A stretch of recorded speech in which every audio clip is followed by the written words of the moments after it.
नमस्कार, सुजस बुलेटिन में आप सभी का स्वागत है। मैं हूं आपके साथ कोनिका यादव। एक नजर हेडलाइंस पर। जोधपुर, उदयपुर, कोटा और अजमेर शहर बनेंगे 3D सिटी। शहरों के बेहतर प्लानिंग और प्रबंधन में मिलेगा फायदा। इको टूरिज्म को बढ़ावा देने के लिए प्रदेश के सभी जिलों में विकसित होंगी लवकुश वाटिकाएं। बच्चों को मिलेगी पर्यावरण और वन्यजीव संरक्षण की शिक्षा। महंगाई राहत कैंपों में लोकगीतों के जरिए दी जा रही जन कल्याणकारी योजनाओं की जानकारी। आमजन जता रहे मुख्यमंत्री का आभार। मुख्यमंत्री श्री अशोक गहलोत शनिवार को बेंगलुरु में कर्नाटक के मुख्यमंत्री श्री सिद्धारमैया के शपथ ग्रहण समारोह में शामिल हुए। उन्होंने श्री सिद्धारमैया को राज्य में मुख्यमंत्री और श्री DK शिवकुमार को उप मुख्यमंत्री के रूप में शपथ लेने पर बधाई दी।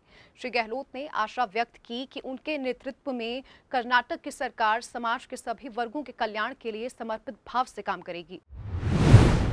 राज्य सरकार शहरों के विकास की बेहतर प्लानिंग और प्रबंधन के लिए प्रदेश के जोधपुर, उदयपुर, कोटा और अजमेर शहरों की जियोग्राफिक इंफॉर्मेशन सिस्टम यानी कि GIS आधारित 3D सिटी मॉडल के रूप में विकसित करेगी।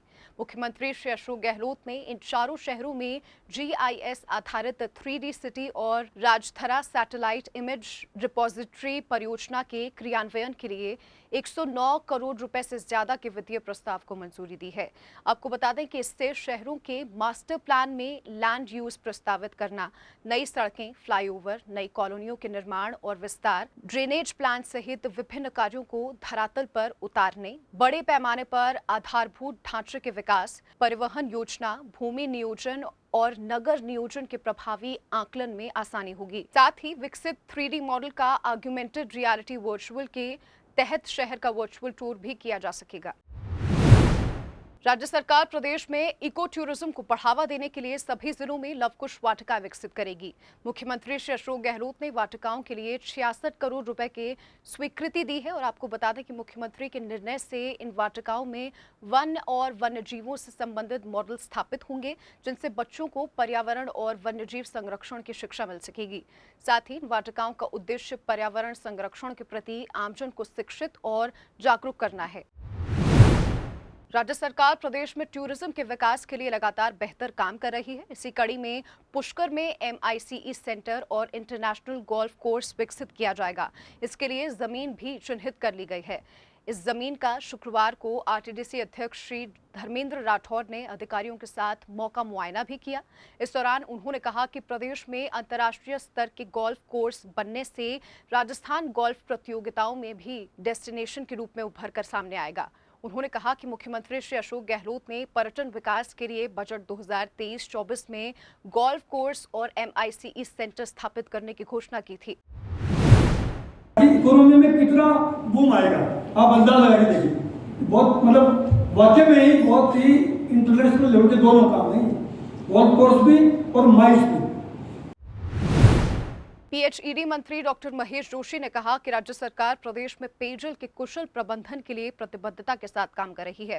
विभिन्न योजनाओं के माध्यम से शहरी क्षेत्र में जल स्रोतों के विकास, पेयजल वितरण व्यवस्था को बेहतर बनाने के साथ ही पेयजल की बर्बादी कम करने की दिशा में काम किए जा रहे हैं। राज्य में पेयजल प्रबंधन के क्षेत्र में नए आयाम स्थापित हुए हैं। डॉक्टर जोशी सचिवालय के कॉन्फ्रेंस हॉल में शहरी जल प्रबंधन के लिए आहूस, डेनमार्क और राजस्थान सरकार के बीच हुए MOU के बाद संबोधित कर रहे थे। उन्होंने कहा कि मुख्यमंत्री श्री अशोक गहलोत के कुशल नेतृत्व में राज्य सरकार द्वारा प्रदेश की जनता को शुद्ध और स्वच्छ पेयजल उपलब्ध करवाने का काम प्राथमिकता से किया जा रहा है। अतिरिक्त मुख्य सचिव माइंस श्रीमती वीनू गुप्ता ने कहा कि राज्य में बजरी के सस्ते और सुगम विकल्प के रूप में M-Sand के उपयोग को अधिक बढ़ावा देने के साथ ही M-Sand की नई इकाइयां लगाने के लिए निवेशकों को मोटिवेट किया जाएगा। उन्होंने बताया कि राज्य सरकार द्वारा जारी M-Sand नीति में सरकारी निर्माण कार्यों में बजरी के विकल्प के रूप में कम से कम 25% M-Sand का उपयोग अनिवार्य है। M-Sand नीति जारी होने के बाद प्रदेश में 36 M-Sand इकाइयों द्वारा करीब 1.25 करोड़ टन M-Sand का वार्षिक उत्पादन होने लगा है। प्रदेश में निजी और रियल एस्टेट सेक्टर सहित निर्माण सेक्टर में भी M-Sand के उपयोग को बढ़ावा देने के प्रयास करने होंगे। महंगाई राहत कैंपों के जरिए आमजन को राहत मिल रही है। राज्य सरकार की 10 जन कल्याणकारी योजनाओं का लाभ लेने के लिए आमजन में जबरदस्त उत्साह नजर आ रहा है। प्रदेशवासी बड़ी संख्या में राहत कैंपों में पहुंचकर रजिस्ट्रेशन करवा रहे हैं और योजनाओं का लाभ उठा रहे हैं। आपको बता दें कि लाभान्वित परिवारों का आंकड़ा 1 करोड़ 13 लाख के पार पहुंच गया, जबकि 5 करोड़ 18 लाख से ज्यादा गारंटी कार्ड अभी तक जारी किए जा चुके हैं। वहीं मात्र 25 दिनों में महंगाई राहत कैंप में अब तक लक्ष्य की 55% से ज्यादा जनसंख्या कवर हो चुकी है। महंगाई राहत कैंपों में आने वाले लोगों को पंजीकरण करवाने के लिए किसी भी तरह की परेशानी का सामना नहीं करना पड़ रहा है।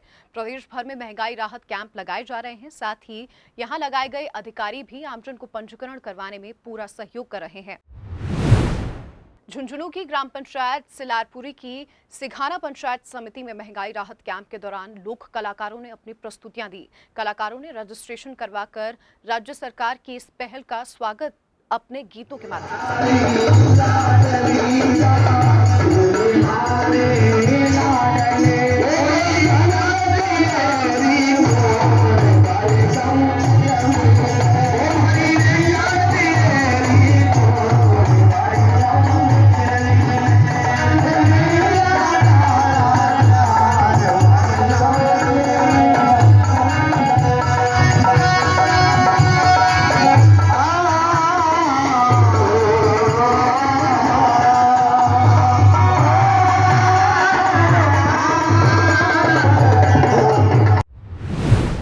वहीं प्रतापगढ़ जिले में महंगाई राहत कैंपों में राहत पाकर ग्रामीणों ने अपने अंदाज में मुख्यमंत्री श्री अशोक गहलोत का आभार जताया।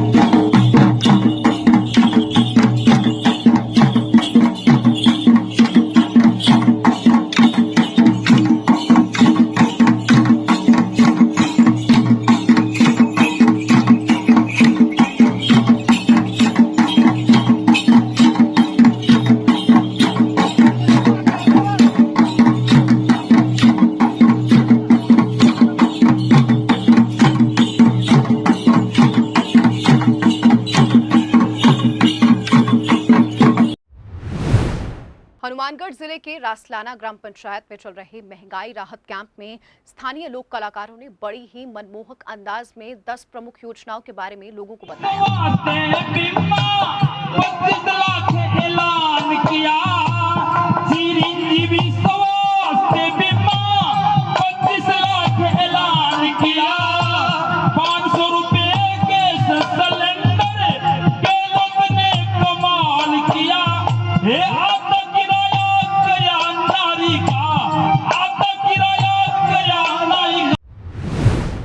महात्मा गांधी राजकीय विद्यालय के छात्र शिक्षा के क्षेत्र में ही नहीं बल्कि खेलों के क्षेत्र में भी ऊंचाइयां छू रहे हैं।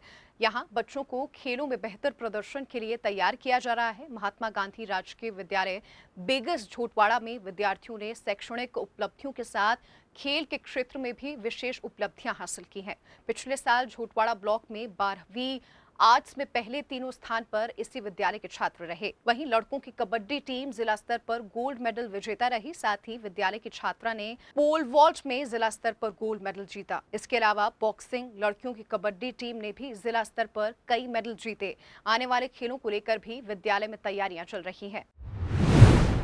बांसवाड़ा स्थित गोविंद गुरु जनजातीय विश्वविद्यालय द्वारा 21 मई रविवार को प्रदेश में आयोजित होने वाली PTET परीक्षा 2023 में 5,21,576 अभ्यर्थी बैठेंगे। 1,494 केंद्रों पर 2 वर्षीय बीएड के लिए 3,42,873 और 4 वर्षीय बीएड के लिए 1,78,703 अभ्यर्थी परीक्षा में शामिल होंगे।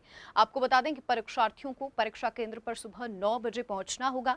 सुबह 10 बजे परीक्षा केंद्रों के गेट बंद हो जाएंगे, जिसके बाद किसी भी परीक्षार्थी को परीक्षा केंद्र में प्रवेश नहीं दिया जाएगा। जयपुर में 146 केंद्रों पर इस परीक्षा का आयोजन किया जाएगा।